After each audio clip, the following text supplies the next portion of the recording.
At the turn of the 20th century, a young reporter, Napoleon Hill, was given an assignment to interview steel magnate Andrew Carnegie, a man who, despite being an immigrant born into poverty, had become one of the wealthiest people in history.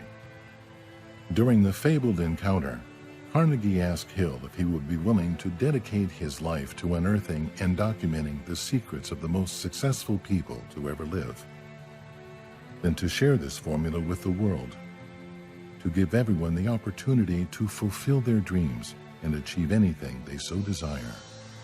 The young reporter accepted Carnegie's challenge and began a 25-year journey that would lead him to interview many extraordinary people. In 1937, the results of this quest were immortalized in Think and Grow Rich. In it, Hill showed that those who succeed do so irrespective of their circumstance, that potential is not predicated on age, race, education, gender, finances, or any other perceived disadvantage. It ignited a flame of ambition and helped end the Great Depression. 100 million copies, and 80 years later, this book continues to inspire ordinary people to extraordinary achievement. It is the playbook through which countless entrepreneurs, innovators, and cultural icons unlock their potential, creating an alternate reality of abundance, purpose, and prosperity.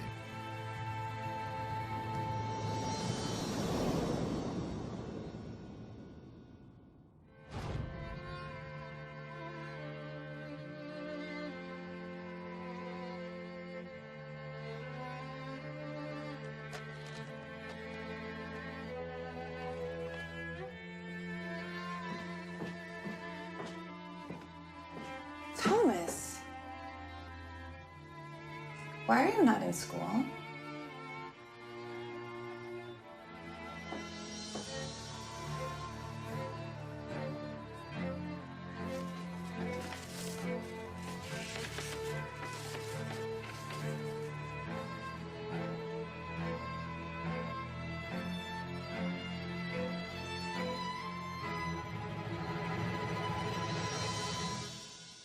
Your son is a genius. This school is too small for him and doesn't have enough good teachers for training him. Please teach him yourself.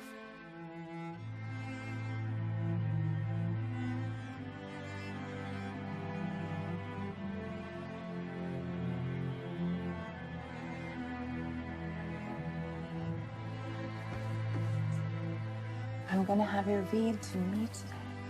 So here you go. Remember where we left off? I think we were here. So start from there.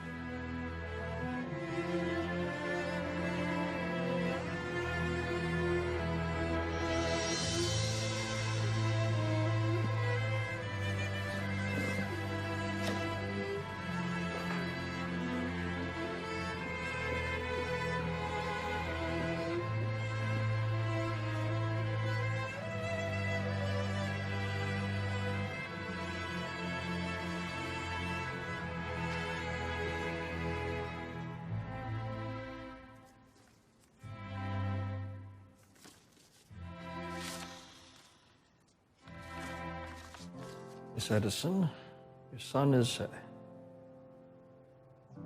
adult. He is mentally slow and unable to think clearly. We won't let him come to school anymore. Sincerely, Headmaster Jonas Well.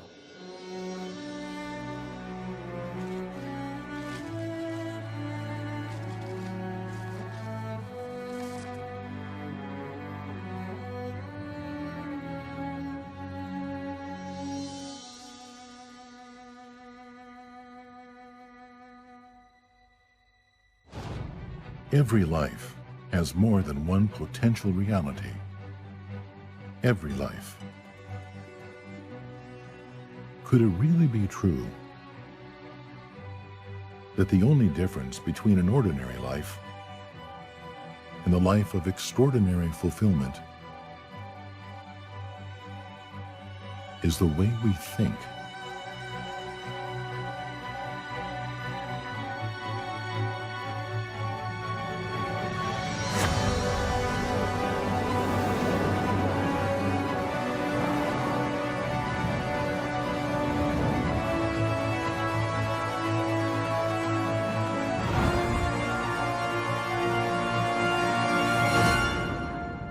A lot of people relate riches just to money. Riches take in everything in our life.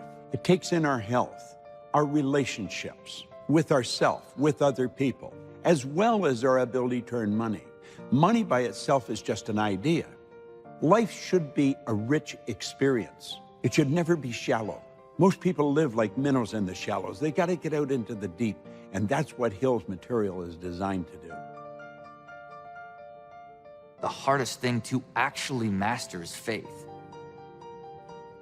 Because faith is the piece that's going to give you the ability to continue through the highs and lows and not just achieve one single vision, but how to apply it to every aspect of your life. Because when you get to that level, you feel like you're manipulating reality.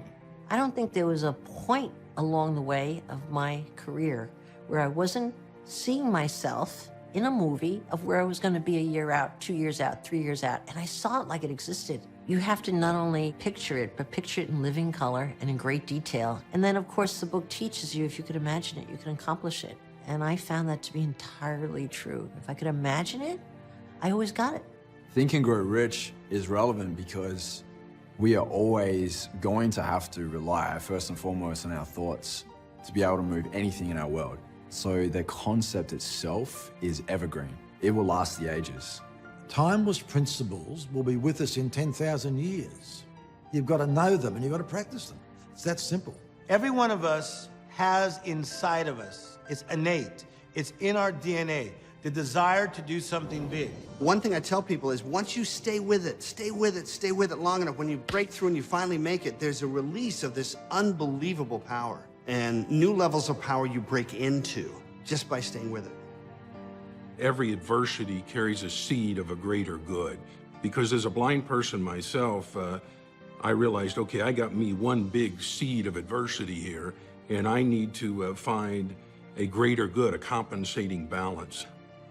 Success is how you feel about yourself when you look in the mirror. It has nothing to do with what the reflection is. It's, are you contributing to society? Do you feel good about who you are and how you live your life? So if you lived a normal life, what is a normal life? 74, 77 years on Earth? Do the calculus. That only equates to 30,000 days on Earth.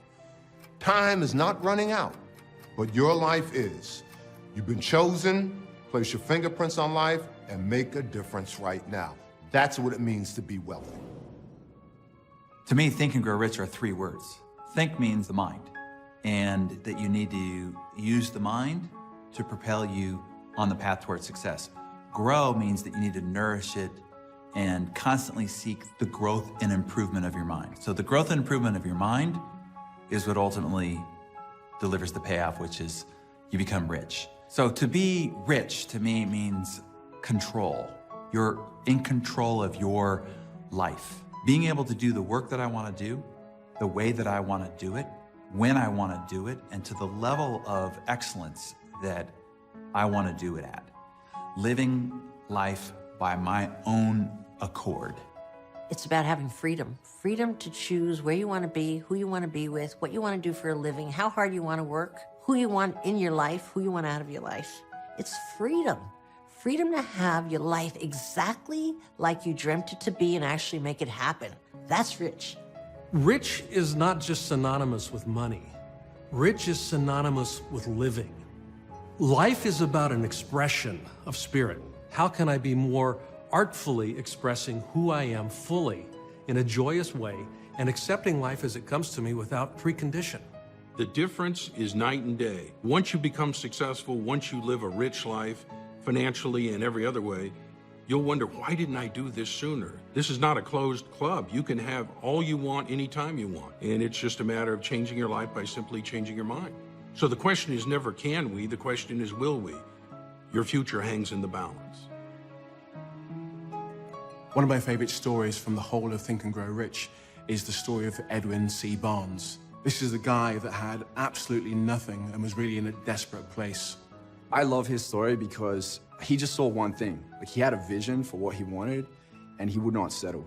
The story goes of how he approaches Thomas Edison after traveling across the country with nothing in his pocket, literally nothing in his pocket, to go to the greatest inventor probably in history and say, I want to go into business with you.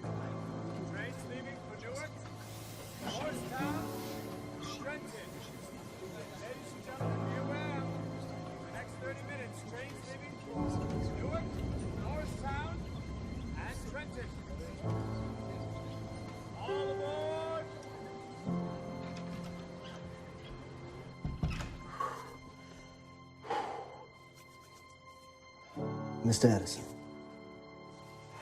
Mr. Edison.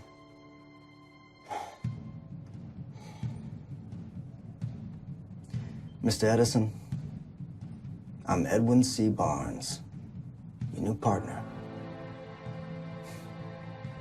Thank you very much, sir. Thank you.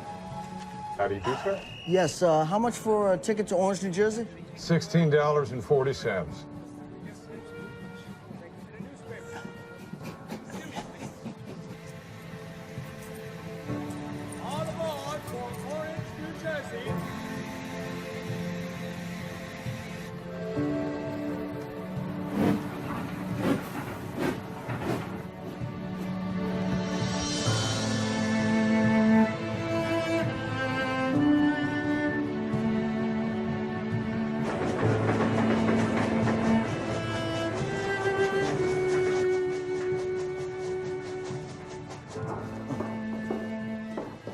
May I help you? Yes, I'm here to meet with Mr. Edison. Do you have an appointment? No, but tell him that Mr. Edwin C. Barnes is here to meet with him and that I said he'll be very glad to have met me. Thank you.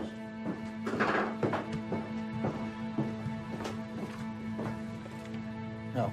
Tell them I don't care. We are not buckling. Do whatever you have to do.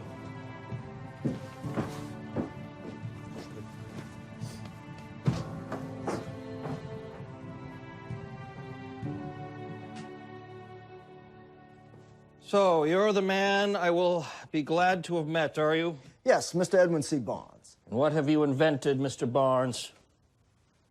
Nothing, Mr. Edison. You're not an inventor? No, sir, I'm a businessman. And your aim is? To be your partner in business, sir. You're not looking for a job? Sir, I will take whatever job you have to offer, but my ultimate goal is to be in partnership with Mr. Thomas A. Edison. You seem pretty sure of yourself for a man who hasn't invented anything. I have something far more powerful. And what might that be? I am not interested in anything other than this one goal, and I will do whatever it takes to get it. You know, I turn away 100 men every week. I am not at all surprised. And most of them have invented some darn contraption or other. Electric chicken plucker, a automatic pen refiller. That one cost me a shirt. And you stand here with nothing. Sir, desire is not nothing. I guess not. I have vision. I believe it will come true one day, and I will stick by that, however long and hard the path. I've learned over the years that when a man desires a thing so deeply that he's willing to sacrifice his entire future on a single turn of the wheel just to get it, you should never bet against that man. So where should I start working my way up?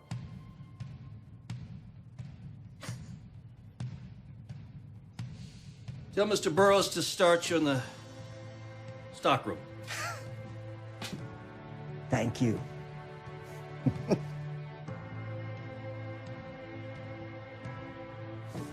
No. Demand. No. No market. No. It is not how much it costs, gentlemen. It's how much time and manpower is saved by this dictating machine.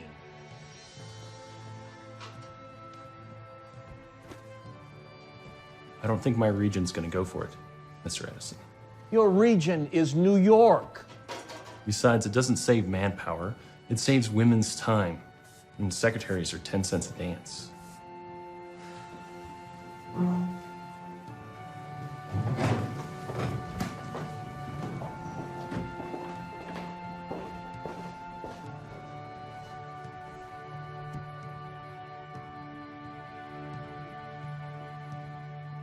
I believe I can sell you a dictating machine, Mr. Edison. In New York? Every city in America. One day, every office and every town's gonna have one of these. Time is money. When you save one, you make the other. Even women's time? No such thing. Time's time. What's this? Plans. To sell your invention. This is a marketing plan.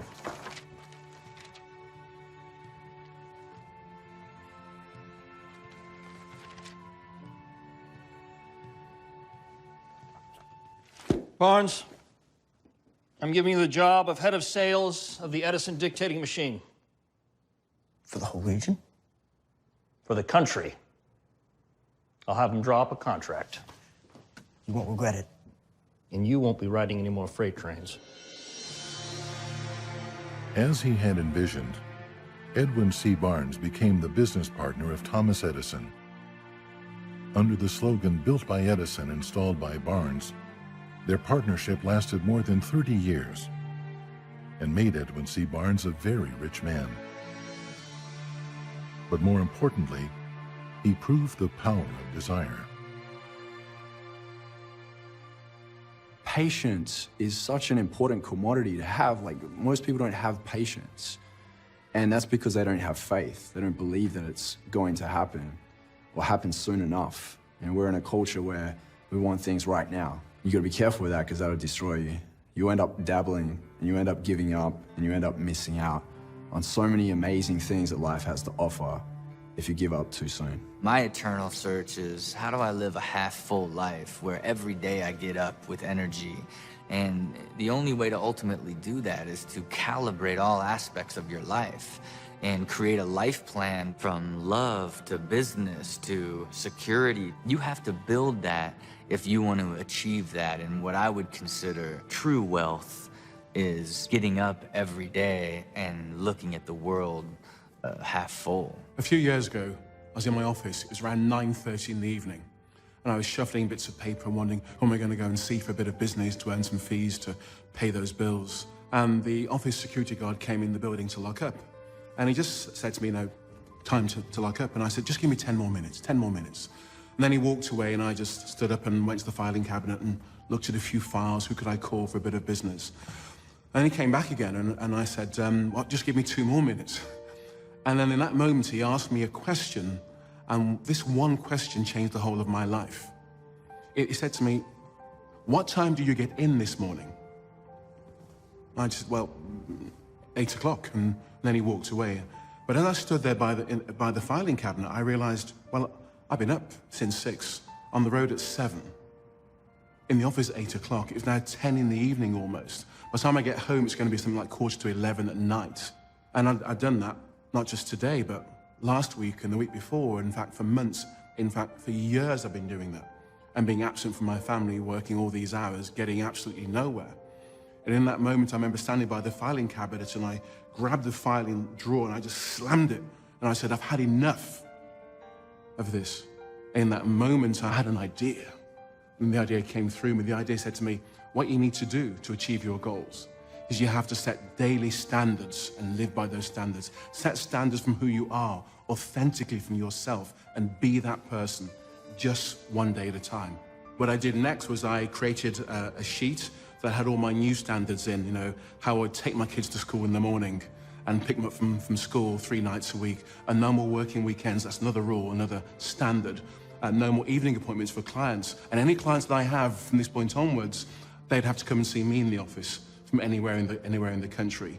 And also I'd go home and I would have meals with my family, and I would exercise and train every single day. I even make standards around my clients, how much income they should have, the wealth that they should have, and they must be nice people. I've got my goals, but unless I'm involved and committed to my life on a daily basis, the only unit of time we really have is today, because we're here today. I was one of the worst producers in the company, although I did the most hours. I was about 1200th in terms of new business results. 3 years later, after my moment, the company's 1600 strong, and I'm 28th in the company, working part-time. I'd increased my income by 10 times, working less than half the time that I used to, sticking to these standards and being my authentic self. So my life changed. We had lots of holidays, we bought another home, and we had all the trappings of life. But my real riches came in my relationships with my wife, my children. I became a better son.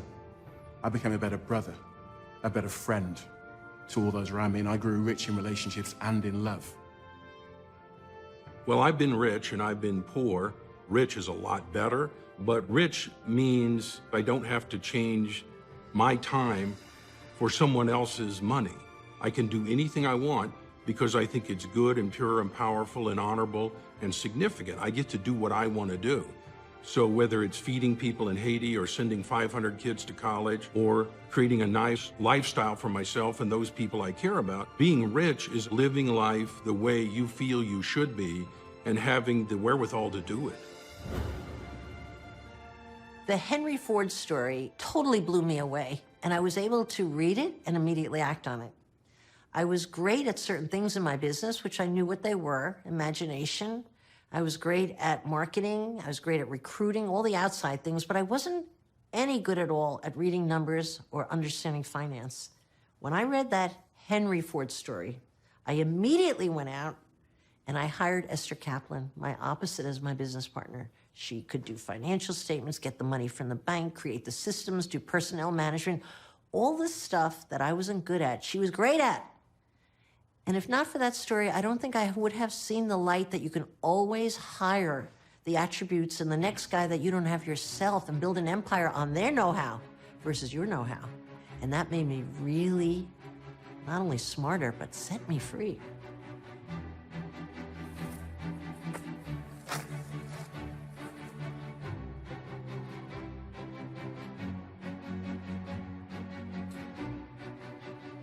Not merely an ignorant idealist, but an anarchistic enemy of the nation, capable of thought, cannot see the ignominy. Get me Landers. Did you see it? It's libel. I'm going to sue the Chicago Tribune for $1 million. On this day in 1919, the whole world was watching to see if Henry Ford could prove that his success was not by chance. The only question was, would he succeed? Mr. Ford, is today the day? How does it feel to be the voice of the common man? Mr. Ford, what do you think, Mr. Ford? Your Honor, since the case for libel rests on the determination as to whether what the Chicago Tribune printed was true or not, defense would like to call Henry Ford to the stand for a demonstration as to whether or not he is an ignorant man. Very well, Mr. Ford, you will take the stand.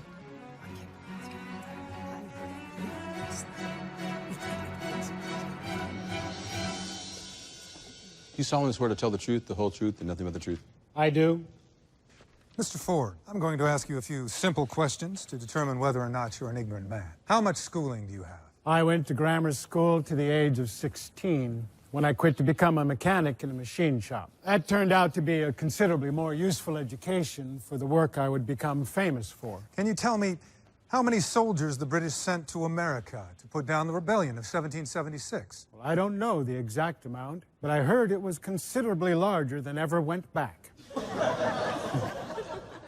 Who was Secretary of State under James Madison? I myself was not alive in 1811. And even if I was, I don't see how that particular tidbit would help me run my business. How many people in this courtroom know the answer Your Honor, to that I question? object. The witness is not permitted to question the public. Nobody? Doesn't surprise me. And how many of you good people got a college education? Your Honor. I suggest you try to get your money back on that, since the Chicago Tribune could write that you're ignorant on the front page of their newspaper and try to get away with proving it. Mr. Ford, would you please confine yourself to answering the question? Well, can you repeat the question? Who was Secretary of State under James Madison? Well, I can answer that at once. The answer is, I do not know. Off the record, Judge, you know the answer to that one. Off the record, no. And you got at least 2 college degrees. I have 3 university degrees. Well, it seems like a pretty silly way to measure intelligence. I can maybe save us all a little time here, gentlemen. As you know, I am one of the most successful manufacturers in this country. Folks drive my cars in every city in America, and they outnumber all the other types of cars by a big margin. I raised the wages of my workers to $5 per day. Ever heard of anybody else doing that? If I don't choose to clutter up my brain with general facts and tidbits of historical knowledge. But I don't have to. As I have a row of electric buttons on my desk, I can push anyone and have at my elbow an expert in every branch of knowledge who are on my payroll. Does that sound ignorant to you? The witness is trying to take over this trial again, Your Honor. I move that he be found in contempt of this court. Motion denied, Mr. Jensen. I think we're about finished here. I am almost finished here, Judge. I want to ask one last question. Do you think an ignorant hick tripped in a junkyard and accidentally invented the internal combustion engine-powered automobile? If you think that, I suggest you try making one at home from scratch. Then we'll compare it to my creation and see whose looks like it was made by an ignorant man incapable of thought. Through the assistance of his mastermind group, Henry Ford had at his command all the specialized knowledge he needed to enable him to become one of the most accomplished people in the world. The court finds in favor of the plaintiff, the Honorable Henry Ford.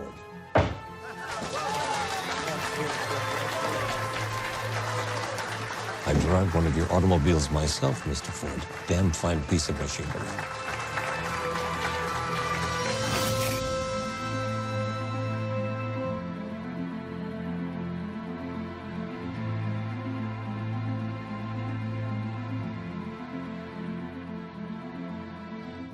People think that you have to be brilliant in every aspect in business and life or whatever it is to be successful. I believe that we all have strengths and we all have weaknesses, but you really need to foster your strengths and whatever your weaknesses are, that you surround yourself with those types of people. Henry Ford created a mastermind alliance, and that's what you have to do.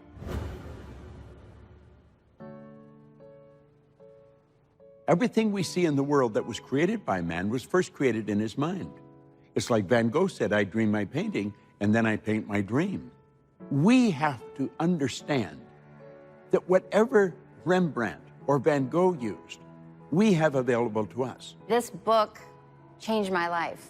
It was August 18, 2006. I'd been practicing law, and a friend invited me to a management seminar. And I remember arriving on the Friday night, and I'm in the seminar room, and it was such a transformative evening that I could tell you exactly where I was sitting. I could tell you what I was wearing, and I could tell you what the speaker that came out on stage was wearing and what he was saying. And, well, it was Bob Proctor. And he had the book Think and Grow Rich.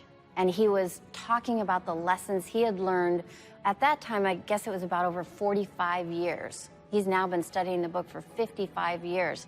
He said most people tiptoe through life, hoping to make it safely to death. I thought, wow, what a concept, because when we're born, we're risk takers. We're just naturally risk takers. We want to get up there, we want to walk around, we want to, learn to run and learn to do things. And then as we grow older, we're taught to play it safe, stay in the comfort zone. And he quoted Bill Gove saying, if I want to be free, I got to be me. Not the me I think you think I should be, not the me I think my wife thinks I should be, not the me I think my kids think I should be. If I want to be free, I got to be me. And I better know who me is. And I remember it was like a bucket of ice poured over my head, and I thought, oh my God, am I living the life I'm meant to live? And he kept saying, what do you want? What do you really want? And something inside of me woke up, and it was like, there is a greater purpose for me. I'm physically in the seminar room, but my mind is flashing through the boardrooms and executive offices. And I started to see this program. I started to see the design of the program, what it would be called, Thinking into Results. I could see it on a Fortune 50 executives bookshelf, and I could see the executives coming up to me and saying what a big impact it had on their life and their family's life and their entire company and community. And I remember walking out of the seminar room on the Sunday evening, turning around and literally talking to the seminar room, and I said, I don't know how, but I'm going to do this.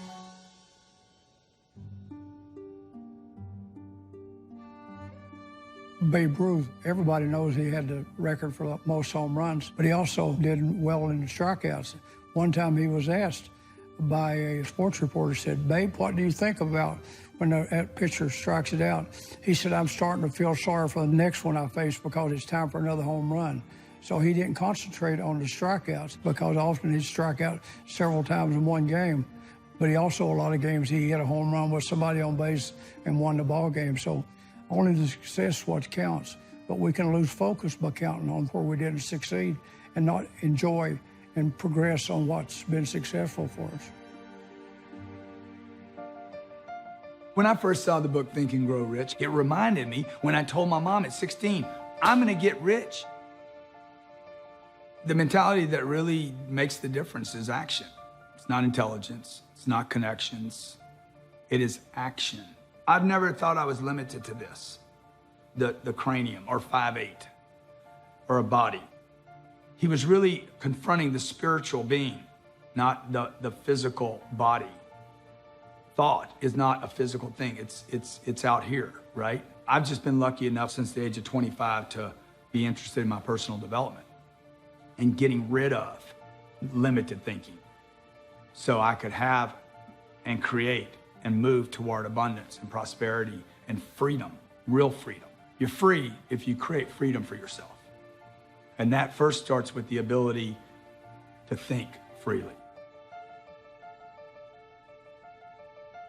So people always ask me, is there a way to change a negative thought to a positive thought? And the answer is no. You're out of luck. You can't do that. The only way you can change a negative thought is with a positive affirmation, when you say your goals out loud. So that moment I have a negative thought, I say my goals out loud, and then the negative thought goes away. Mary Kim Titla, who is the National Executive Director of United National Indian Tribal Youth, she and I have worked together with Native youth now for 20 years.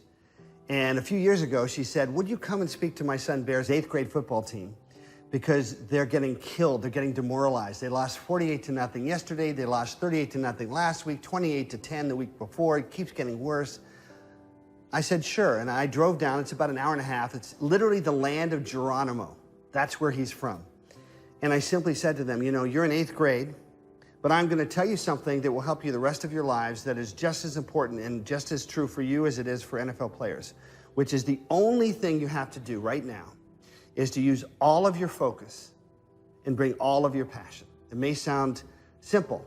That's all you have to do for the next 2 hours, because there's so many players that have more speed, more talent, more physical ability that never make it in the NFL because they never learned that. For the next 2 hours, I challenge you to do that. In the first 11 plays, and I have witnesses to this, they scored 3 touchdowns. They won the rest of their games. Mary Kim told me they didn't lose another game. And then 3 months later, she calls me up and she says, 16 of those 22 young people are on the basketball team, including my son Bear, the quarterback. And they just finished the regular season undefeated. Now, that wasn't my power. It was simply helping them see the power they had. Well, my story starts as a young man. At age 17, my biggest ambition was to be an All-American football player and then go into the NFL and hopefully play for the beloved Dallas Cowboys. And the coaches and the scouts and the people that monitor those sorts of things kind of assured me I had the size and speed to do that. And I thought my future was set. Then one day, during a routine physical to go play another season of football, I was diagnosed with the condition that would cause me to lose my sight. 10 years later, I was totally blind, and I woke up that morning, I instantly knew I'd lost the remainder of my sight, and I knew I would live the rest of my life as a blind person, and the thoughts and the doubts and the fears that came over me would be impossible to describe. I was 29 years old. I had never met a blind person. I didn't have a clue what I was going to do with the rest of my life. So the only plan I could come up with involved moving into this little 9 by 12 foot room in the back of my house. And in my little room, I had my radio and my telephone and my tape recorder. And I really fully intended to never leave that room again. The thought of traveling millions of miles and talking to millions of people, or writing 30 books and having 6 of them made into movies, or doing speeches, or running a television network with over 1,000 stations, or doing this movie project would have seemed as foreign to me as going to the moon. So I sat in my little 9 by 12 foot self-imposed prison, and I never thought I would leave that room again. And I sat there broke and despondent and depressed and suicidal. I thought of that. I remember they brought me a white cane, and they said, Jim, this will never be away from your side. You'll never have a job. People won't like you, women won't want to hang around with you, men won't put up with you. You're never going to make money. You'll need to get on relief or welfare. And this cane will never be more than a few feet away from you until you die. And I sat that cane on one side of my chair. And on the other side of my chair were tapes that people had given me of Think and Grow Rich and other great books. And I realized there's not much I can do sitting in this little room, broke and scared. I can't even get out of this little room, but I can think. And the whole world changed because I changed my life when I changed my mind, sitting in that little room. Because on one side was the white cane, and on the other side was a voice telling me pure, powerful, positive possibility. And I realized somebody's lying to me. And I figured I'd rather die believing in possibility than live believing that we're all here to be poor.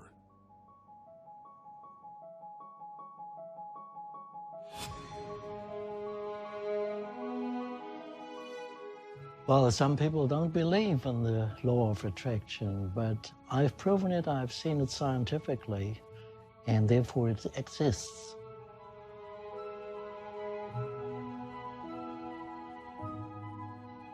Some people ask me, as a scientist, can thoughts really change the world? Can they really create things?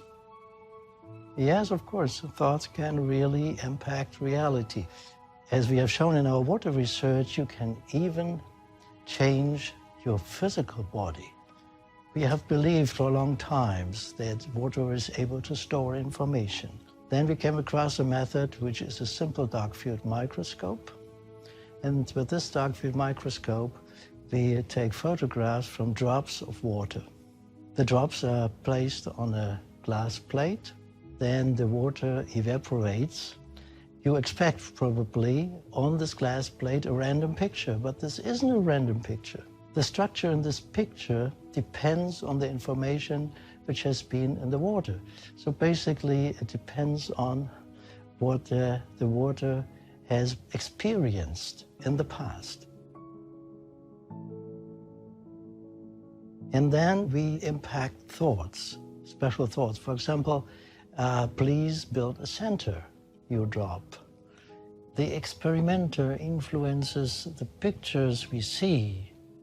A person does not touch the water. The water is in a syringe, and if you have your strong thoughts enough, then we see after evaporating that a center is built in this drop. This is a transition from the spiritual to the physical world. And in this transition, we pass the state of form. Thoughts are feelings. You have good thoughts or you have bad thoughts. And for example, if you have a shock, if you have a bad emotion, then you will see that afterwards, all the drops you made are not the same as before. These drops are totally changed. These drops are really unstructured. You realize that you are what you think, and you create your surrounding as you are. And I think this is the most important thought.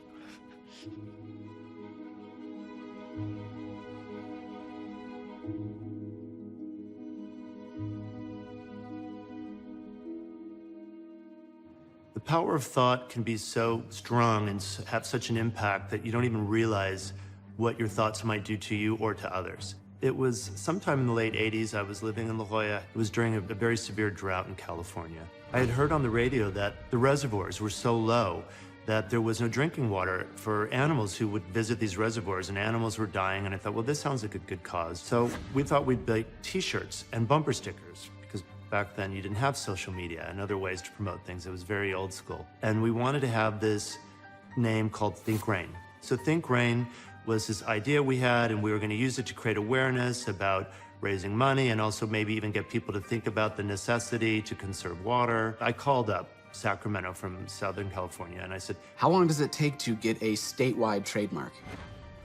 Really? And they basically said, we'll send you the application. That'll take probably 2 weeks. You can fill it out, send it back. But I don't really have that much time. You know, in my mind, it was an emergency. I decided we were doing it and I wasn't going to wait for paperwork. So we got in the car, my friend drove, and we had a pad of paper, and I took a pen and I scribbled on it really thick, Think Rain. And as soon as we got on the freeway, the first car I held the sign up to, without even realizing it, was a station wagon full of nuns. And they were like, you know, bless you, you know? So we began to flash every single car we saw through the whole state of California on our way from Southern to Northern California to go to the state capitol to get this document we wanted to secure ownership of the name. I don't know how many people we flashed. It must have been, I don't know, it could have been 1,000 or more. And every person was like, yeah, think rain, that's a great idea. And so as we pulled into Sacramento, I remember going under this underpass, and as we went under it, there's like a drop of water that hit the windshield, and I thought, is that like just condensation? What was that? So we pull into the Capitol and we go into the Secretary of State's office. Look, her schedule is really full up today. I'm sorry. It's really important that we get our trademark done today. No, you have to submit it, and the Secretary of State will review it, and we'll send it back to you. Is there anything you can do to just get 5 minutes? I promise. That's all it'll take. We told her what it was about, and she goes, well, just a minute. And she comes back about 10 minutes later and says, the Secretary of State of California, March Fong Yu, will see you now. And we're like, really? This is about bringing awareness about the terrible drought that's been going on in California. We believe that Think Rain can be something that people can start thinking positively about and putting their energy towards to stop this terrible drought. That's why we wanted to see you directly. And you believe this will make a difference? Madam Secretary, you can see outside your window. The drought is affecting everything.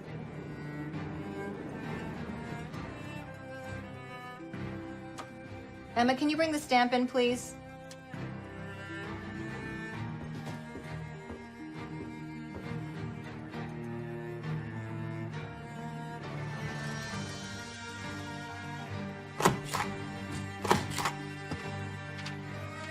Go make history.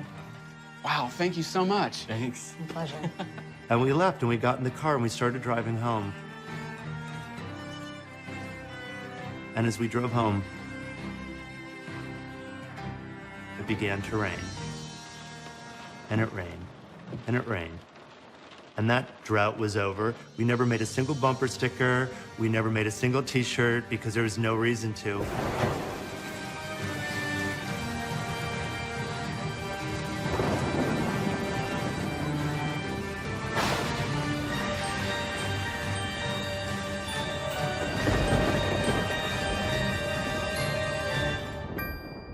Once you say, yes, I'm going to do that, and you make that definite decision, the world starts to change because your mind, the greatest gift we've ever been given, will start looking for ways to make your dream come true instead of looking for excuses, which is how you live until you have a definiteness of purpose. For as long as I can remember, I've been an athlete. When I wasn't training, I was reading about it. When I wasn't reading about it, I was thinking about it. It was my life. In fact, my nickname was Janine the Machine because that embodied the sort of person I was. Well, I found myself as a member of the Australian ski team, and my goal was to represent my country at the Olympics, to really put Australia on the map as a force to be reckoned with. That was my dream, and nothing was going to stop me. Then on one warm autumn day, I set out on a training bike ride with my fellow teammates. We'd been on our bikes for around 5.5 hours when we got to the part of the ride that I loved, and I got up off the seat of my bike and I started pumping my legs, and as I sucked in the cold mountain air, I could feel it burning my lungs. And I looked up to see the sun shining in my face, and then everything went black. My body was consumed with pain. I'd been hit by a speeding truck. I'd broken my neck and my back in 6 places, 5 ribs on my left side, my right collarbone, my right arm. My head was cut open across the front, lifted back, exposing the skull underneath. I had internal injuries, and I had massive blood loss. One part of me was in intensive care, excruciating pain, and the other part was detached and pain-free. I spent 10 days between dimensions, and I was given a choice to stay in this spiritual dimension or to return to my broken body. After 10 days, I opened my eyes to find myself back in my body, and the journey had begun. I spent 6 months flat on my back in the spinal ward. And when I left, it was a very different person from the one that had come in. I had a body that didn't function. I was in a wheelchair. I couldn't move my legs. I had no feeling from the waist down. And they told me that if I did walk again, it would be with calipers and a walking frame. I can remember my doctor saying to me, "What are you going to do when you get home?"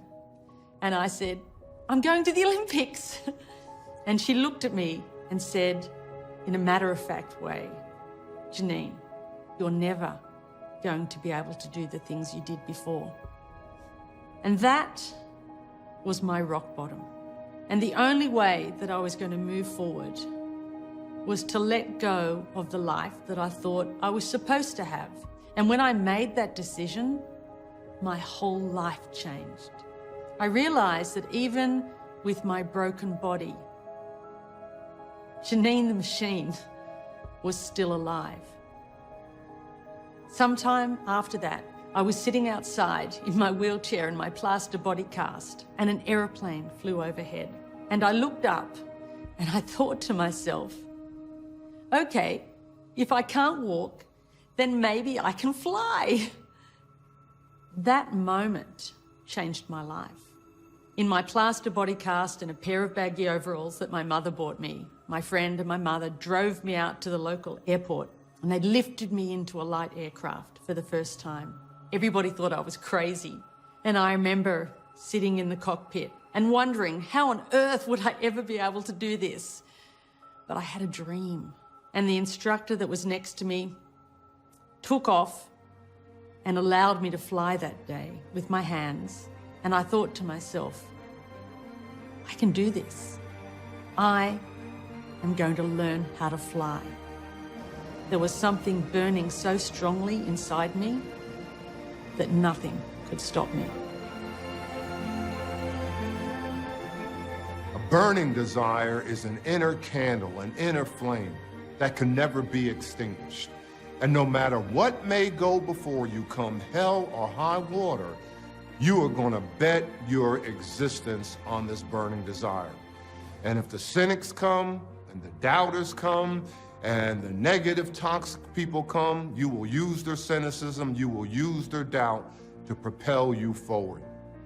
Arguably, one of the most impactful, inspiring stories and profiles in my book, Think and Grow Rich, A Black Choice, centers on Mary McLeod Bethune, when she started what is now Bethune-Cookman College. You go back to the mid to the late 1920s, and here's a black woman who had never been president of anything. I mean, she had never been executive director. She had never been first in her class. But what did she have? She had a dream.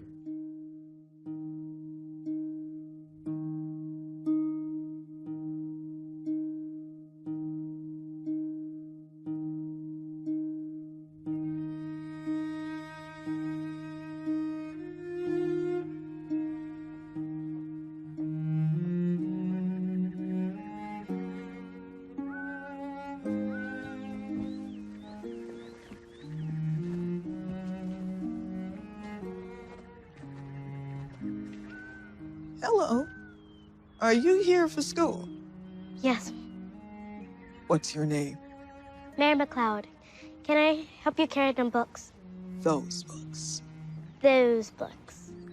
Yes. Thank you, Mary. Why are you so early? It's 5 miles, and I didn't know how long it would take to walk over here. You walked 5 miles by yourself. How old are you, Mary? 11. I run most of the way. Why did you come by yourself? Don't you have brothers and sisters? I have 2 younger brothers, but they too small to come. And 14 big brothers and sisters, but they too busy with work and such. But when you teaches me how to read, I can teach all of them how to read too. True. Miss Mary McLeod, you ran 5 miles before breakfast, and you are the 15th of 17 children. Yes, and this is your desk.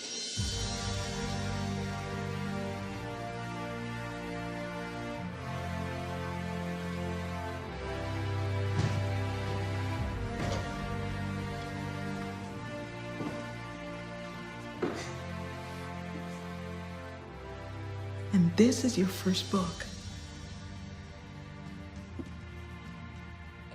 But I can't read it. I don't even know its name. You will read it.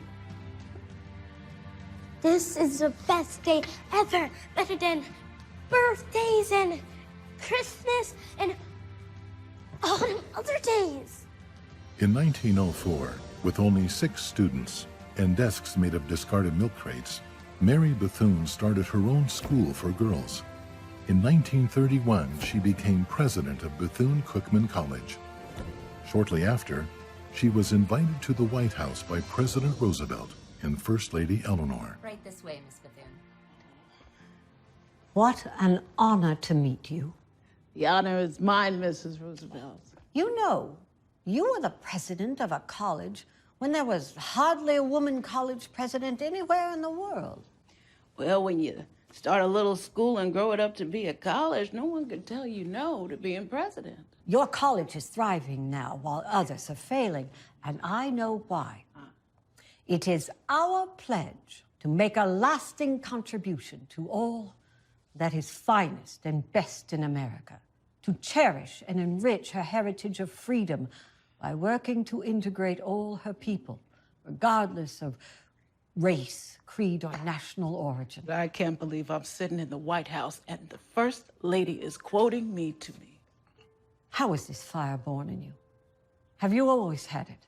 Well, when I was a little girl, I went with Mama to deliver laundry to a white lady's house, and I picked a book up and the child snatched it away. "You can't read," she said. And I decided that that was the only difference between white and black folks, was that white folks could read. My whole life was based on that. God bless that little brat, wherever she may be. She helped create a great woman who's brought the light into thousands of lives. I'm going to the National Convention of Women in Florida. I've asked to be seated next to you on the platform. Now, Mrs. Roosevelt, you know it's against the law in the state of Florida for white and black folks to sit next to each other. I know. I'd like to see the officer with the gumption to try and arrest the 2 of us. Yeah, that would be a whole heap of gumption at that. Yes, a whole heap. President Roosevelt is ready to meet Mrs. Bethune now. Oh my, oh my. Christmas and birthdays all rolled into one.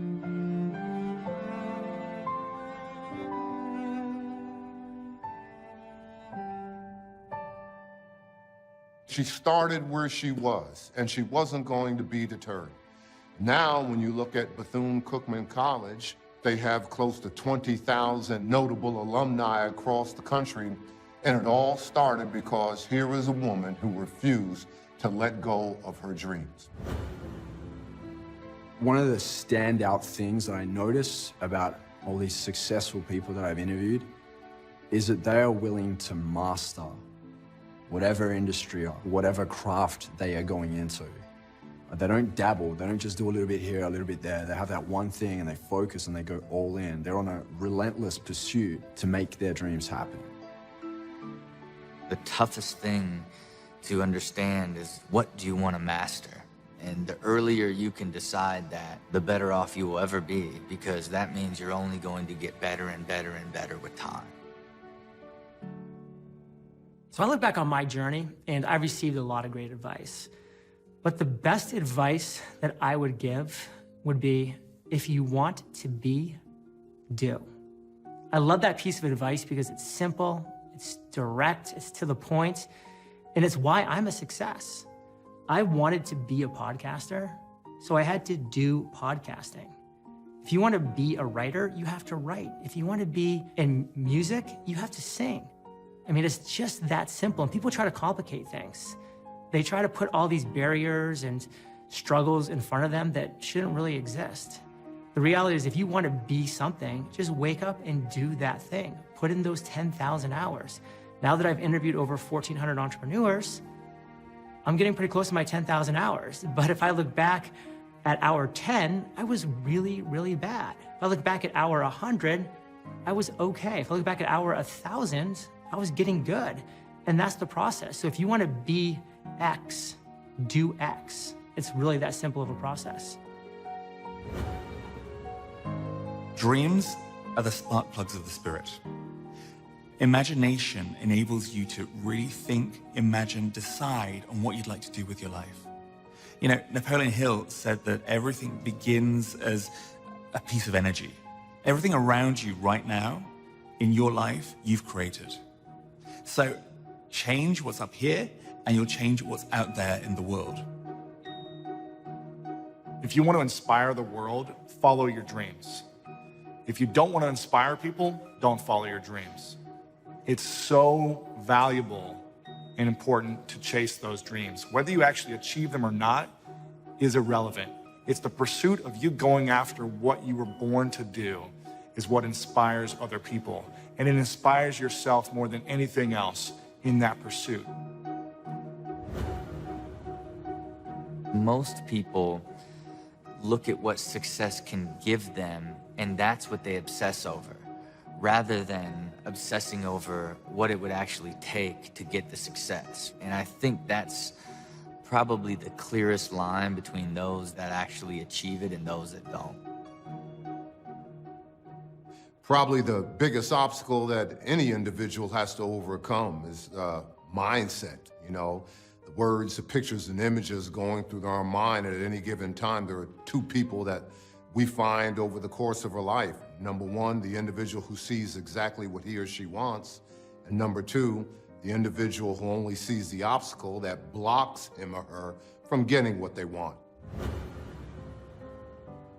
When you're pursuing someone in an attempt to win their affection, to become their significant other, you try to think of all these ways, all these creative things that you can do, really just utilizing any way possible to get their attention, to get them to become yours. You can do that with all areas of your life. You can do that with anything that you have a desire for, taking all your resources and putting it into that to make it yours. Being rich is being fulfilled in all areas of your life. It's doing what you love, it's growing, it's affection. When I focused on what I loved, helping others, and doing the things that I was great at, the rest came with money, growth, love, and love is what pushes you further. I found out that love has influenced me to do things that I never thought are possible. When you're in love, you have power beyond belief to achieve great things. And that can be love for a person, or love for a creative endeavor, or even having passion for a business that you yourself create. Napoleon Hill talks about how we should always be open for opportunities, looking for things that can help us to enhance and further our goals. And one of the things that you could do to help boost that is to start saying yes more. It's one of my favorite topics, saying yes more. The Australians call it a bias for yes, the Spanish call it sí a todo, Buddhists call it living in the current of life. I call it saying yes more. Saying yes to invitations, saying yes to parties, saying yes to emotions, saying yes to potential business opportunities. Say yes more in your life, and you will naturally open yourself up to more of the opportunities that start coming. See, I think every human being can live up to their fullest potential. They don't live because of fears. They don't believe that they can do this. And my advice is, if a kid like me living in slums can sit here and give this interview, and they have a lot more to start than I ever had in my life, why can't they do this? It's easy. Just believe in yourself. You can be and do and have anything in your life if you decide to do that.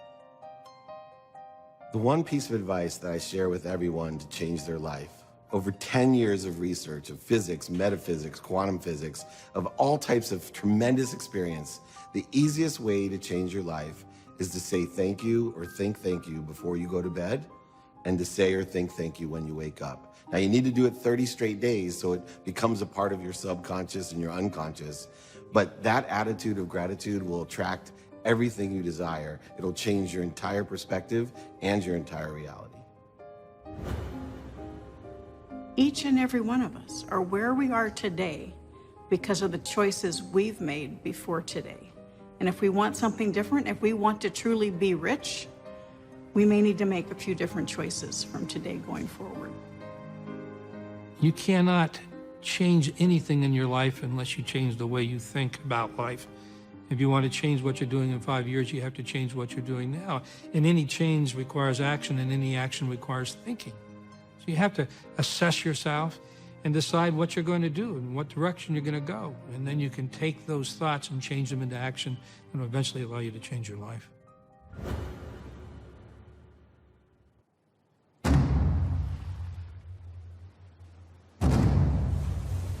There is a legend of an ancient commander. He ordered his men ashore, leaving only a single sentry aboard each of his ships. His soldiers were about to face an army that far outnumbered his own. But the commander knew that fear itself was the greater enemy. It was his belief in their courage that inspired him to act, that inspired him to remove even the possibility of retreat. My men have courage in their hearts. Victory lies within them. How can I unleash it?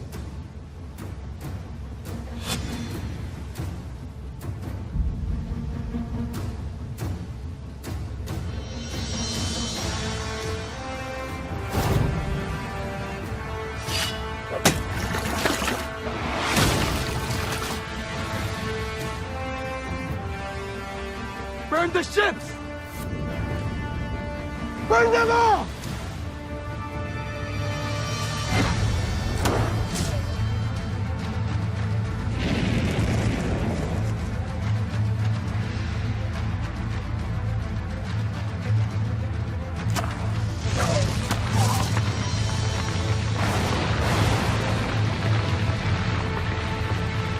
There is no retreat! We will not leave these shores alive! Unless we win! We either triumph or we perish!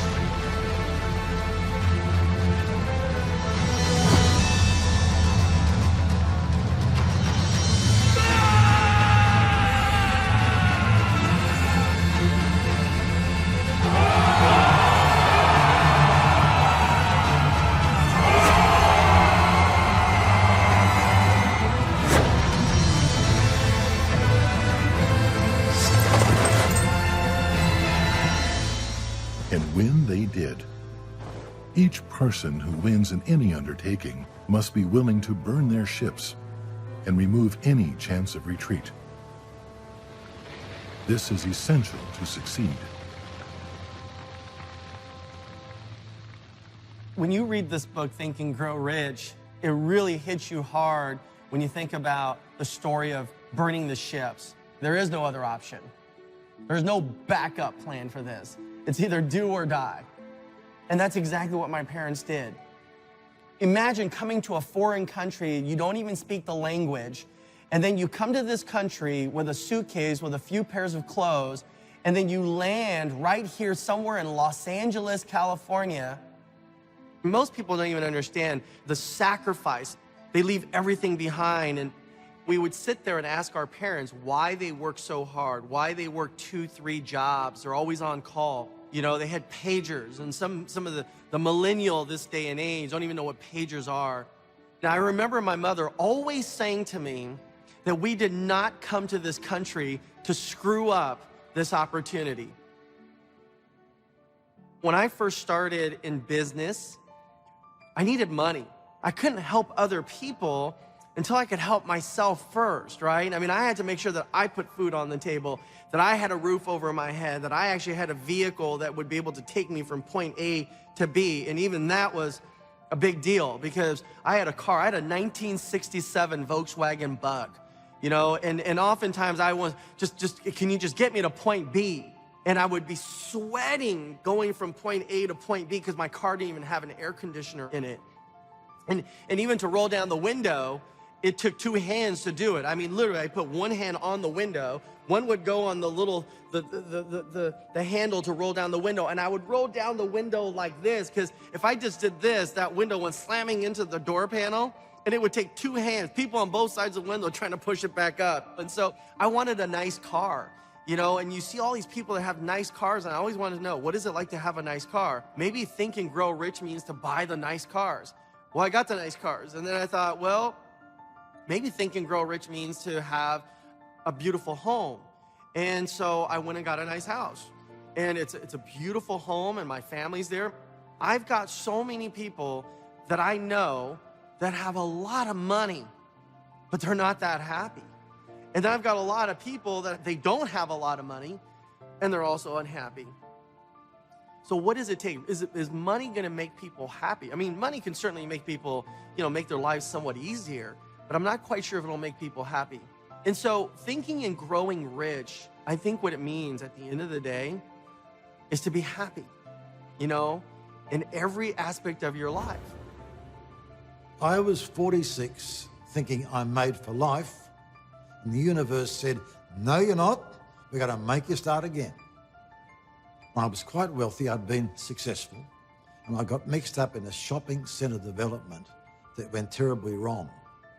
And we borrowed $1 million, interest rates went to 22%, and I'm faced with an interest bill of $2,000 a week.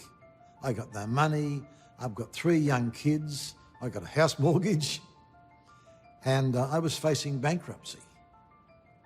Napoleon Hill says, the defining moment can be the darkest day in your life. And once you know that, it's a bit easier. You need to take the focus off how bad it is for me to what can I do to change it. I wrote a plan and I started doing something. But I had this urge to share what I'd learnt with other people. And that led me to write a book called Making Money Made Simple. And I wrote the book and nobody wanted it. I couldn't find a publisher.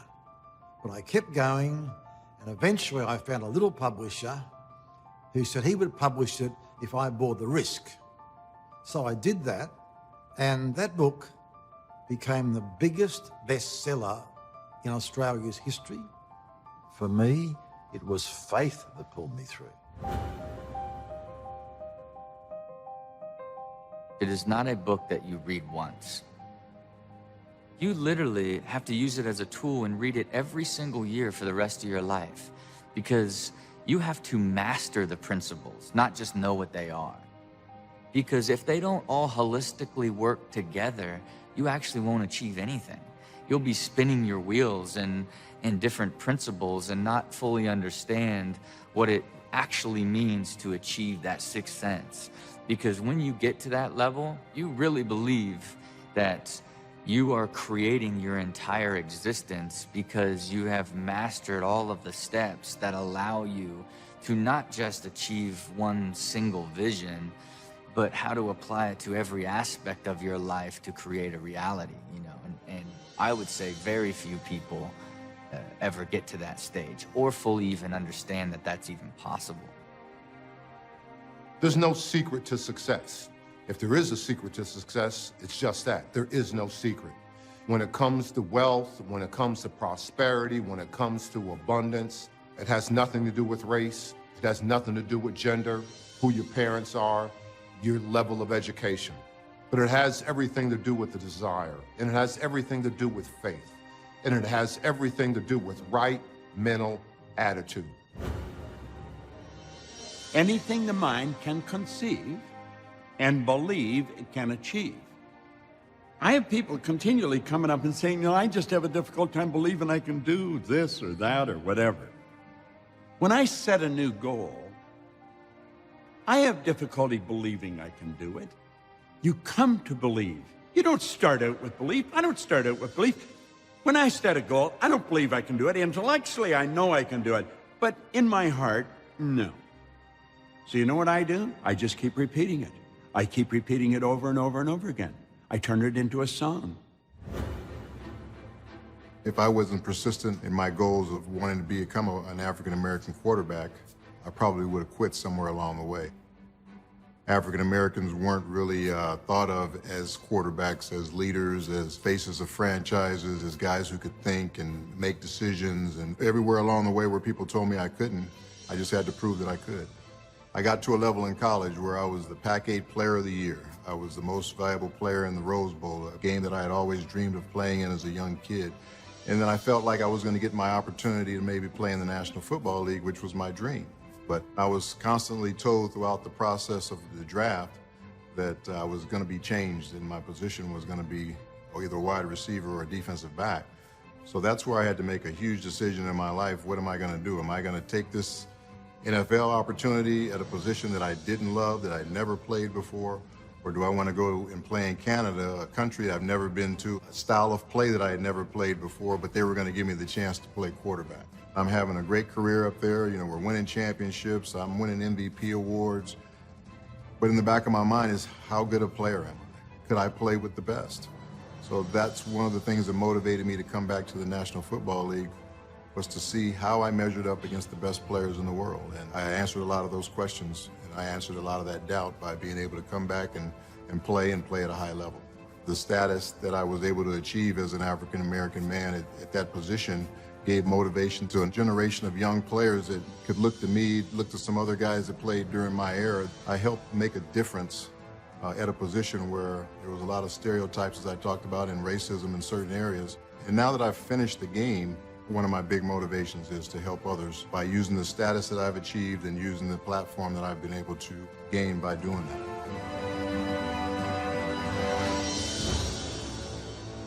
If your goals and desires are stronger than the adversity that you will face, and we're going to face adversities, it'll pull you through, and then you'll be successful. I can't achieve my success without temporary defeat, without getting kicked in the face every now and then. But that's okay. Use it as education. And that's where you can rely on the pillars of the 13 principles for success that are within this book. When the opportunity came and the Napoleon Hill Foundation was looking for somebody to write the Latino version, and I heard about it, I thought, that's me, I've got to do it. One of my favorite stories is a story of Jesse Trevino. He became one of the most famous and respected Latino artists in the country. His works hang at the Smithsonian Museum in Washington, D.C. But as a younger man, few can imagine the fear he faced and the courage he summoned. The year was 1967. The Vietnam War was raging, the draft was on, and Jesse received a telegram. Report in 3 days to your local draft office in San Antonio. And he decided to serve. He said, yeah, I want to go and do my part for my country. And all of a sudden, he was right in the middle of battle. Dear Mama, I'm a foot soldier patrolling the Mekong Valley in Vietnam. In just 3 months, half of my unit has been either killed or wounded. Every day I imagine being home, near to you.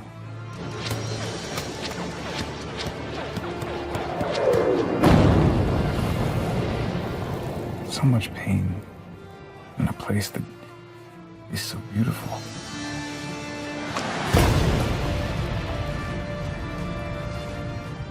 His right arm was on fire and all but severed at the elbow.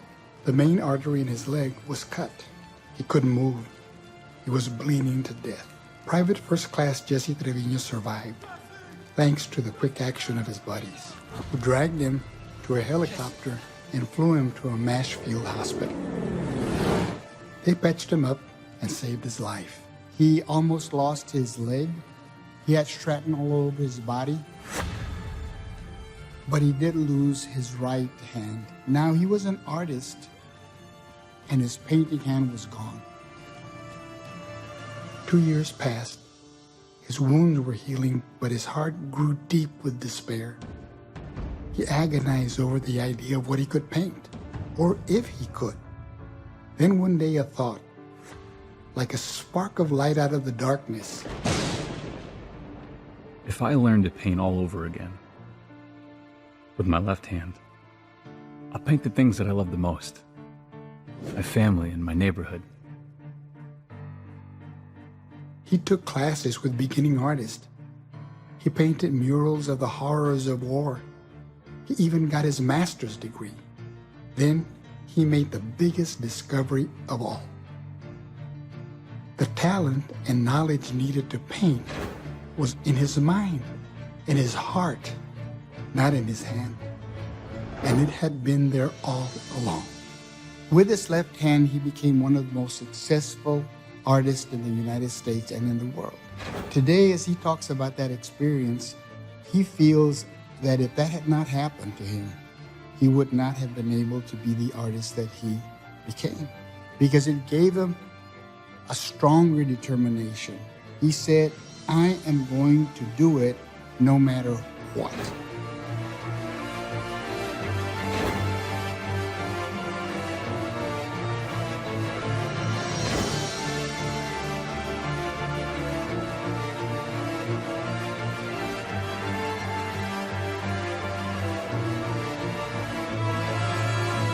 A lot of people set out with a great desire to accomplish what they want, but they get tripped up along the way, tripped up by obstacles. So I think every hugely successful person I've met has extreme desire. But you know what they have that is so grossly underestimated more than anything else is an inability to feel sorry for themselves when they get hit. They certainly feel the pain like everybody else, but they're very good at getting back up fast without feeling sorry for themselves. And I have found that to be my #1 trait. But it's the inability to feel sorry for yourself that explains an enormous amount of success in life. Personal, business, whatever your goal is. I've had a lot of people talk to me about my legacy. And when I was growing up, my dad would ask me each night, have you added value to someone's life today? And so I believe legacy is created each and every day. As individuals, if we add value to other people's lives, then our legacy is there, because they will remember us having added value to their lives. It's never been on my bucket list to be a celebrity. In the last few years, I've realized that by becoming more of a celebrity and being out there, I can impact more lives by sharing the information that I've learned through my many years of experience. And so it's important for me so that at night I can say I truly have added value to someone's life today. I was only 11 when my father died, and I was the eldest of 5 children, so I had to overcome it. He never treated me like a regular girl. He never stopped me from doing anything. I remember that some of my friends would say, don't do that, only boys can do that. My father never stopped me from doing anything. The legacy I wanted to leave behind is the continuation of what my father gave me, the belief that there are no boundaries to what you want to achieve in life. You see, a seed was planted in my mind before my father passed away. His encouragement and belief in me is like the water, and the harvest is the legacy I'm leaving behind. You set your mind into something, you focus on it, you make it happen. I believe it's extremely important to know our why and to know our purpose throughout every stage or season of life, and it could change and evolve. When I was a kid, all I cared about was being a great athlete and being the best that I could be. At the time, I actually wanted to be better than everyone else. My vision and my purpose, my legacy was to be the best. But I felt angry still. I felt unfulfilled. I felt like something was missing. And I didn't understand until later in my 20s where I was like, it's because I'm selfish. It's because I'm only thinking about me, and I want me to be highlighted as the best and everyone else to be second place. And as I started to realize that my life is about service, it's about giving, it's about serving others, that's when I started to achieve my goals and not feel empty inside. When our inner world evolves, our outer world evolves, and things start coming to us in a natural flow in life. My current legacy is to inspire 100 million people to show them how to make a full-time living doing what they love. The Marconi story, to me, was inspiring because oftentimes people thought I was crazy, too. Hearing Marconi's story was like, maybe I'm not the one that didn't belong. Maybe I actually might be exceptional.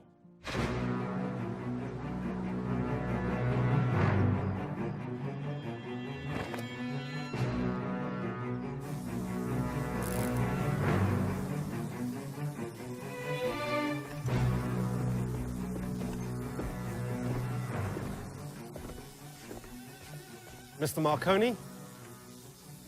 Sir? Yes, I'm busy at the moment. Mr. Marconi, we respectfully request that you come with us, sir. I couldn't possibly. I'm right in the middle of... We have papers that give us the authority to take you... Papers? Are you from the government? No, we're... From the military? Ministry of Defense? No, sir. Thank God for that. We're from the hospital. What hospital? St. Albans. There must be a misunderstanding. Isn't that a mental asylum? Yes, sir. If you would just come quietly, I'm sure we can straighten this out later. On whose authority? The hospital is called by your friends. Friends? Acquaintances, perhaps? Concerned for you. And on the gossip of idle, ignorant troublemakers... If you'll just come with us, sir, I'm sure it'll be straightened out. I will not come with you.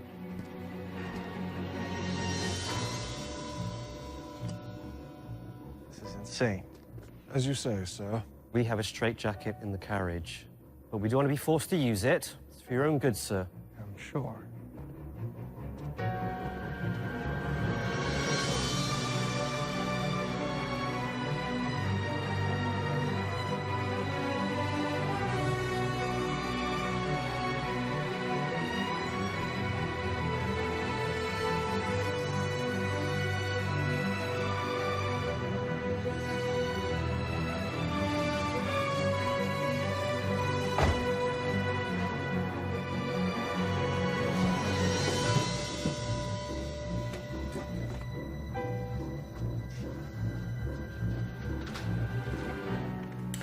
Mr. Marconi, I am Dr. Fielding.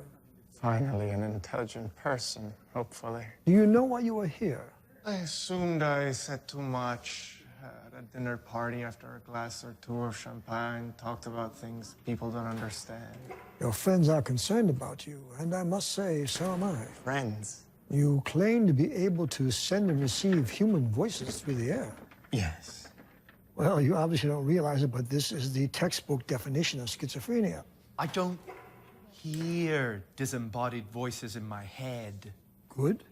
I send voices through the air from one device to another by way of invisible waves. And this is less delusional, how exactly? It's less delusional because it's true. That has not been my experience. Your experience is it's the thing of the past. And you? I'm a thing of the future. You interest me. I'm happy for you that you have a patient that interests you. For my own part, I have been forcibly removed from my home and my work. I've been stripped of my clothes, given an ice bath, dressed in prison pajamas, and my only crime was to be a little too smart for the smart set in London. Now, if allowed to return to my workshop, I can demonstrate these things, preferably in my own clothes.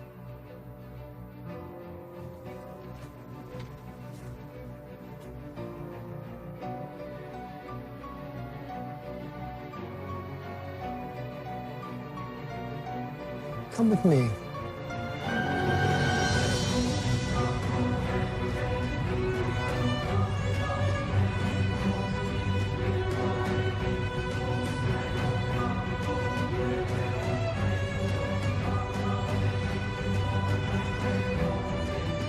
"13 years later, Guglielmo Marconi won the Nobel Prize in Physics in 1909 at the age of 34. He is now universally recognized as the inventor of the radio. Marconi understood the power of a new idea. So one of my biggest defeats came 2 months after I launched. All of a sudden, I saw that my statistics for my podcast were way, way down. Like at first, I thought it might be a mistake, and I kind of double-checked the phone. I refreshed my browser. I actually even wrote an email to support of the media host company. And I said, "Are your stats working?" And they said, "Oh yeah, we're working fine, no problem." And I said, wow, so this could be the beginning of the end. And I was really down, and I was thinking, do I list my microphone on Craigslist? Like, am I gonna pack it up? Am I really gonna sell everything and try something different and admit defeats?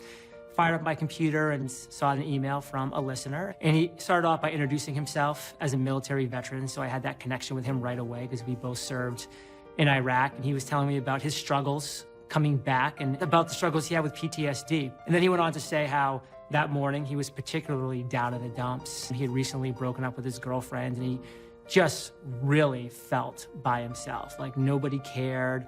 He went for a long walk, really kind of considering what it would look like if he committed suicide, like if he ended his own life. Kind of out of the blue, had his phone with him, plugged in his earbuds, and turned on my podcast. My voice came on, a little over-enthusiastic, which I tend to do sometimes. But he said he needed it. Like, he needed that kind of positive outlook. By the end of that episode, which was 25 minutes in length, his mindset had completely shifted. He went from somebody who was only looking for the negatives in life, and by the way, finding the negatives, because that's what he was looking for, to saying it really can't get much worse, so why not just hope that it starts to get better? And that was essentially the theme and the message that podcast episode was focused on. You could just see that by the end of the email, he was really excited and fired up about what his next step was going to be. Like, I remember finishing that email and saying, wow, like if my podcast can positively impact somebody in this way, even if it's just one person, why am I so concerned about not having the huge numbers that I had when I first launched? And that was 4 years ago. That was over 1,400 episodes ago. That was over 40 million listens ago. So I'm really glad that I didn't pack it in. One of my favorite all-time stories of Think and Grow Rich is the Charles Schwab story. It's about succeeding with what you already have. And it reminds me of an interview. I had an opportunity to sit down with Steve Wozniak. Now, you probably know him from Apple Computers with Steve Jobs. And I asked him, I says, how did you and Steve have so much success in your life? And he looked at me and said, we succeeded with what we already had. I go, what are you talking about? He said, when microchips came out, they were so expensive, we could only afford one chip. He goes, Jobs sold his Volkswagen, I sold my calculator, we pooled our money to buy one chip. He goes, but Hewlett-Packard was rich. They had all the money of God. They could go from point A to point B using 20 chips where we simply couldn't afford it. So I'd pull away 5 and configure it to work. And then I'd pull away 5 and get it to work. Till finally, I could go from point A to point B using our one chip. He goes, look, we weren't trying to be cool or innovative or slick. We could only afford one chip. But by embracing that as an opportunity, I found the shortest, cleanest path. And by doing so, changed the way people do personal computing for the rest of the world, for the rest of their life. What are you sitting on right now that looks like the greatest challenge, but it might just be the greatest blessing in disguise? My mentor was a guy named Dennis Waitley in the speaking profession. Dennis wrote the foreword to my very first book, and I was on a speaking tour with he and Dr. Robert Schuller, and they twisted my arm into writing my first book. And I always had that cane folded up in my suitcase when I traveled. I never used it, but that white cane, I kept it, and then Dennis Waitley, 40 years later, on his 80th birthday, came to an event I was doing in San Diego. I brought him up on stage and I gave it to him. And on his 80th birthday, he was going to climb Mount Kilimanjaro. And he said, I'll accept your gift with your permission. I'll leave this on top of Mount Kilimanjaro. If you'll promise when you're 80, you'll go get it back. And that's where my cane is. 3 feet from gold. And that story always reminded me that at all times I could just be 3 feet from gold. It could be the next meeting, the next turn, the next chance encounter. That really propelled me and pushed me through some of those dark moments. You're always potentially just 3 feet from gold. There was a man named Darby who was caught by gold fever in 1850.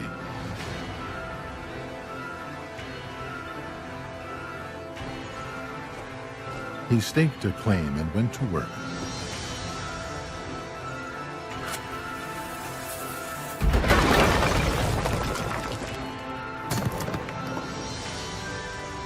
After weeks of labor, he was rewarded.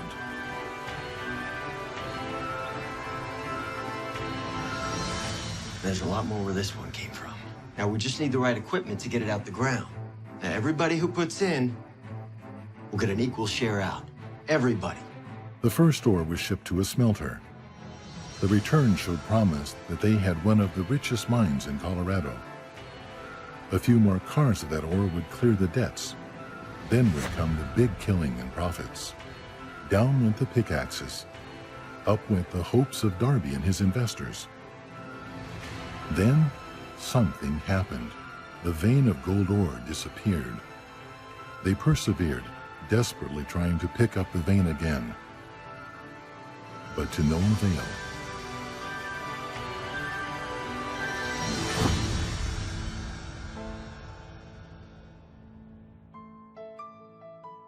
Had a good run, I guess. And then it ran clean out. Nothing but rock. Spent all we had in this equipment. Maybe somebody else could use it. I reckon I can find a buyer. I'll give you $100 for the lot.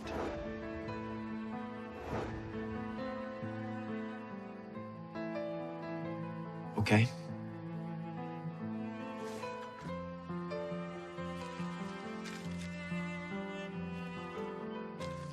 Where was this?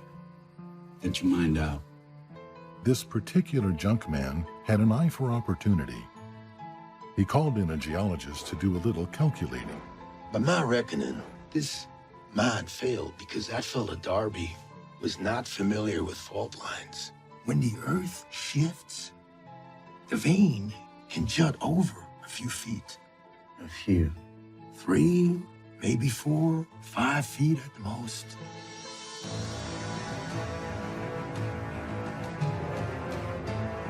That is exactly where it was found. The junk man took millions of dollars in ore from the mine because he knew enough to seek expert advice when encountering an unexpected obstacle. He struck gold just 3 feet from where Darby gave up.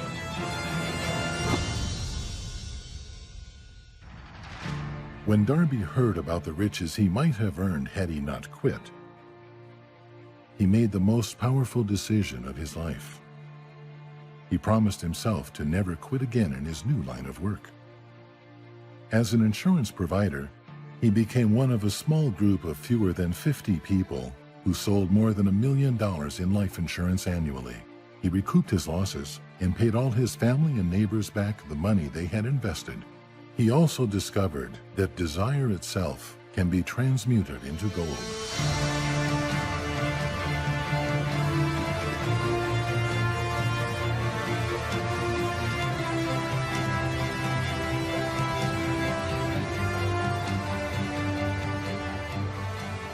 Surround yourself with people who are going to be there to bolster you while you build your self-confidence.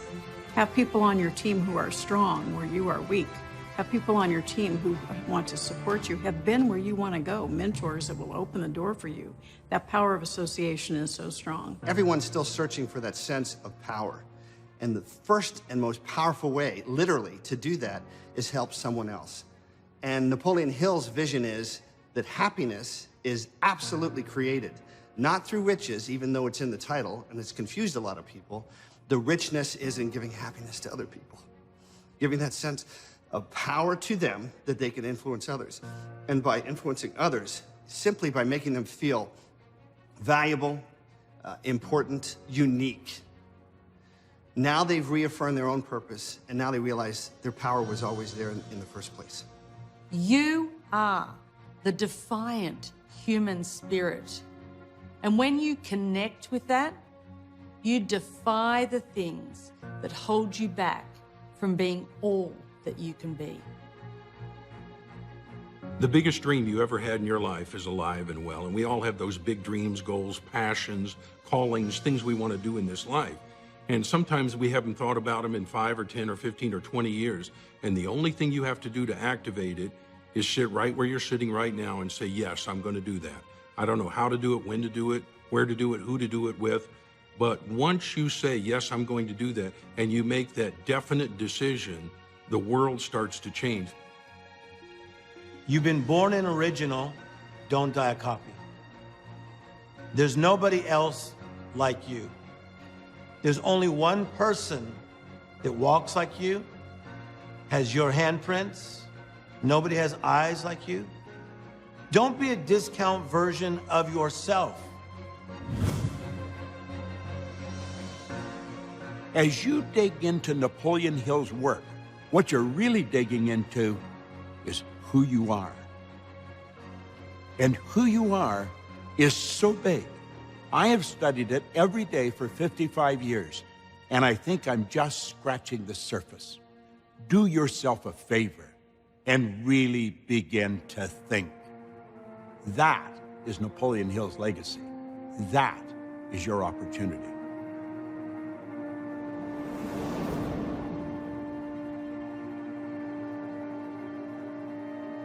Cherish your visions and your dreams, as they are the children of your soul, the blueprints of your ultimate achievements.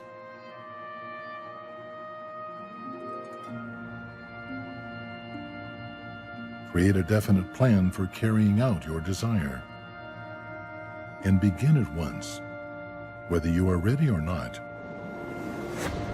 to put this plan into action.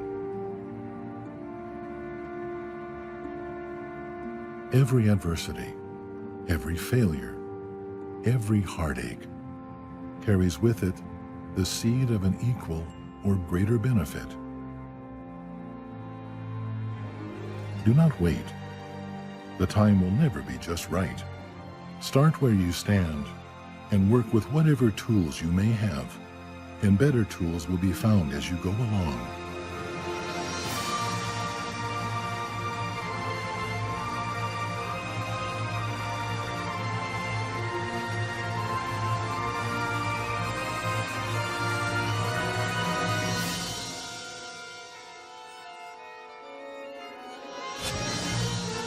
Desire is the starting point of all achievement. Not a hope, not a wish, but a keen, pulsating desire, which transcends everything.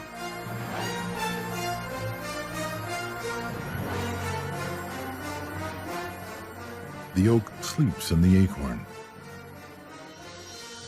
The bird waits in the egg. And in the highest vision of the soul, a waking angel stirs. Dreams are the seedlings of reality.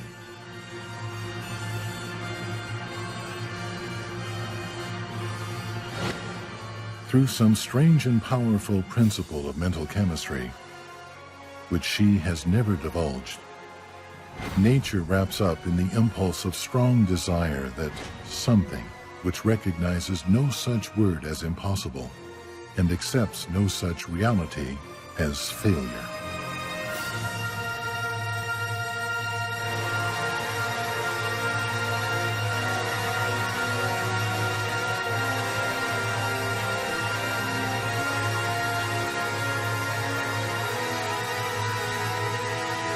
Whatever the mind can conceive and believe, it can achieve.